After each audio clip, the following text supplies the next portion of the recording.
Sleep ka na, baby. Oh, tahan na. Memi na, ang bunso ko. Araw-araw, dobleng pag-aalaga ang ginagawa ni Mary sa kanyang 2 buwang gulang na sanggol na si Baby Lawrence.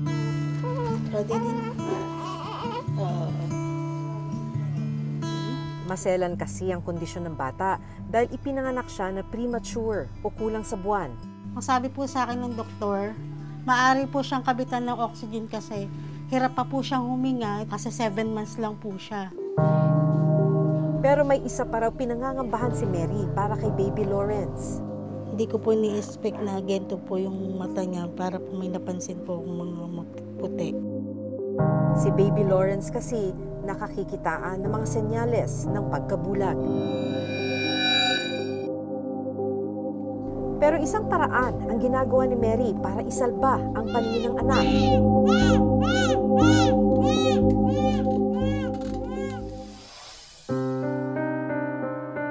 Ang kambal naman na sina Baby Regine at Baby Rian, 8 months old.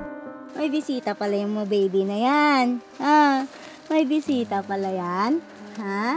Nasaan na yung bisita nila, nene? Hindi niya nakikita yung bisita niya, no? Hindi nalalayo sa sitwasyon ni Baby Lawrence matapos makitaan din ng senyales ng pagkabulag. Bukod sa kanila, may iba pang sanggol na nakararanas ng ganitong kondisyon. Paano matutulungan ang mga kagaya nila at may pag-asa pa kaya silang makakita?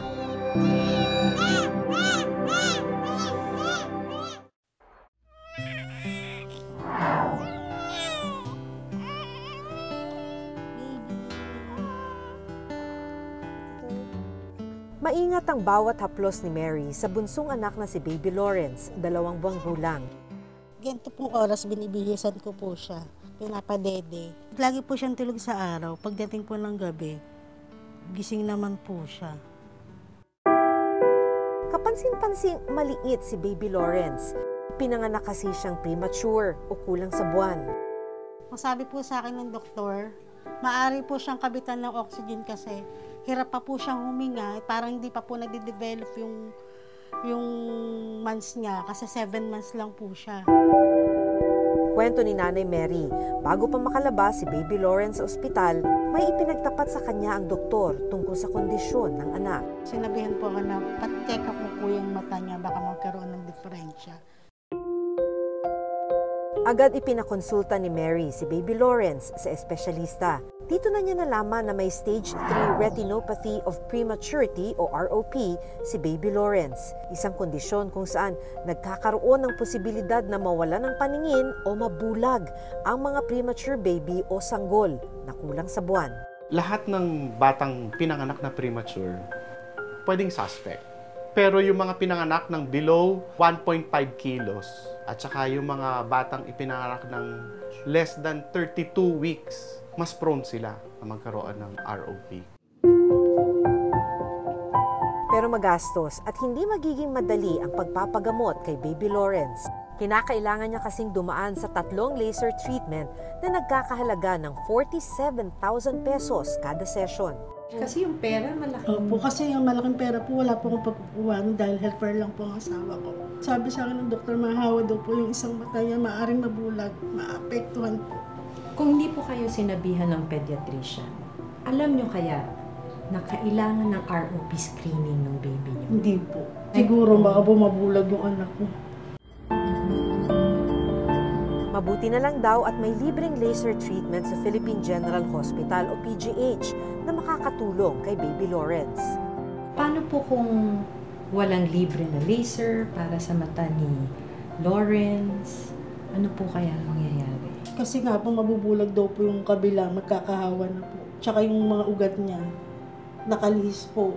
Yung isa po, wala pa pong tumutubong ugat. Sa ngayon, nakakadalawang laser treatment na si Baby Lawrence kaya napapansin daw ni Mary na unti-unti nang nakakaaninag ang anak. Nung nilabas ko po siya sa van, para po siyang nasisilaw. Pumipikit, yung gano'n Pikit po siya. yung gumagano. Pumipikit po. Nag-i-improve naman po. Ngayong araw ang follow-up check-up ni Baby Lawrence para matignan kung bumuti ba ang kondisyon ng mga mata niya matapos ang 2 laser treatment. Kada 2 weeks po kasi lagi po chinecheck po yung mata na naobserbahan po ng doktor. Kung ano po yung ikagaganda po nung pagkicheck ng mata po niya.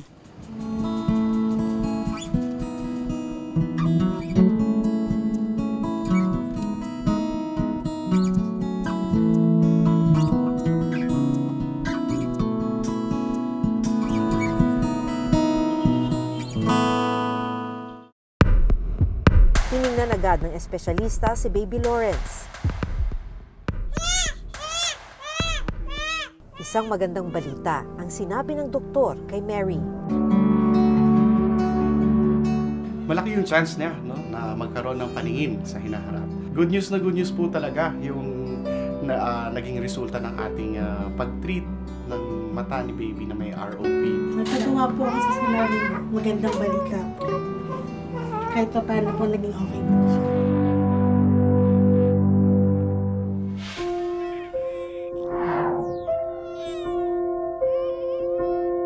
Pero hindi sa lahat ng pagkakataon naaagapan ang paglala ng retinopathy of prematurity o ROP, lalo na kung hindi ito madadiagnose agad.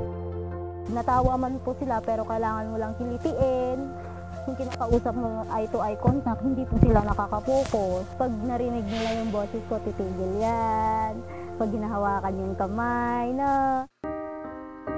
Kagaya na lang ng sinapit ng 8 buwang gulang na kambal na sina Baby Regine at Baby Rian.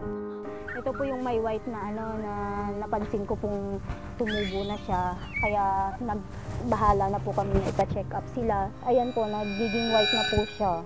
Hello, world! Huli na nang ma-diagnose ang kanilang kondisyon. Hindi po kasi kami aware na merong ROP screening po na nangyayari kapag premature po. Huli na po namin sila napatingnan na meron pala silang ROP na na-detach na po.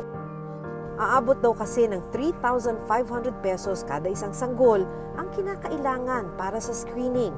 Pero wala raw silang pambayad nito. Ito po yung newborn screening nila at saka yung newborn hearing screening. Nakapagpa-test po kami nito pero yung sa ROP po nalagpasan po namin kasi wala pong espesyalista dun sa mata. Kaya hindi po na-check yung eyes nila. Unti-unti nang nawala ng paningin sina Baby Regine at Baby Rian. Naasa po kasi ako araw-araw. Paglingon nila, bigla na lang tititig sa akin, tapos tatawa. Ganun po yung pinaka-maintay kong mangyari na tumawa man lang sila sa akin. Pero ang pangarap ni Regine, hindi na raw mangyayari. Umabot na raw kasi sa stage 5 ng retinopathy of prematurity ang kanyang mga anak. Ibig sabihin, wala nang pag-asang makakita pa ang mga sanggol. Hindi man lang nila makita yung mundo, yung kahit mukha namin ng tatay nila, hindi na po niya makita. Sabi ko kahit isa man lang sa kanila, at least may nag-aalalay po sa isa, pero talagang 2 po sila.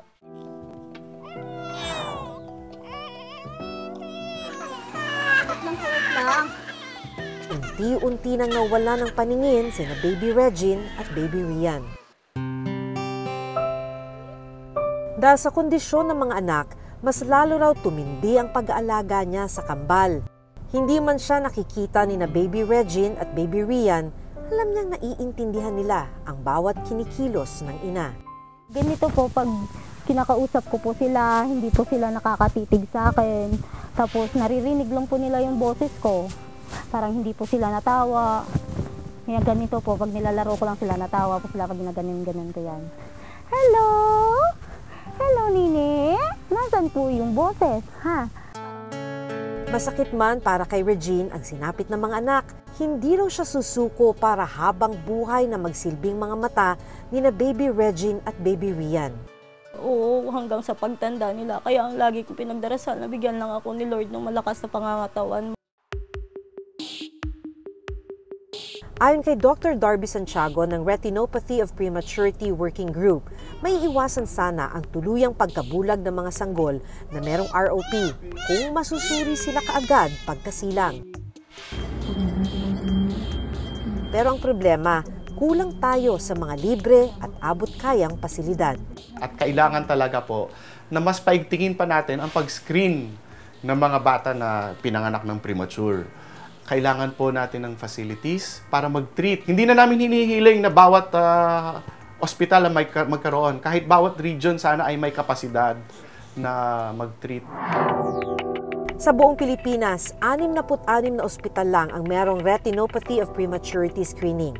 33 lang din ang mga pediatric ophthalmology screener o mga espesyalista na kayang gumawa ng ganitong ROP screening.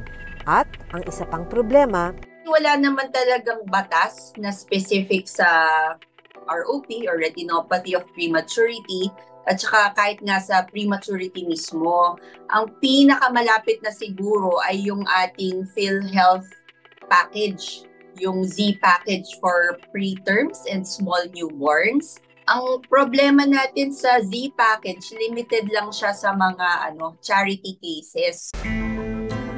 Kaya kailangan daw bigyan ng prioridad ng gobyerno ang pagtatayo ng mga karagdagang pasilidad at pagkuha ng mga espesyalista. Preventable siya, so dapat hindi na siya nangyayari. No child should be blind from ROP. Merong capacity building naman na ginagawa ang DOH. Ina-identify niya yung mga tertiary hospital and ini-equip niya yung hospital to be able to manage these more complicated cases. Even in advanced cases of ROP, we are able to mitigate the condition because we have doctors who are trained to handle it. Marami pa sana ang kagaya ni Baby Lawrence na nagkaroon ng pagkakataong gumaling kung may sapat lang sanang pasilidad sa bansa. Sana maagapan ang problema para mabigyang pag-asang makakita ang mga sanggol na nangangapa sa dilim. Ako si Maki Pulido at ito ang Reporter's Notebook.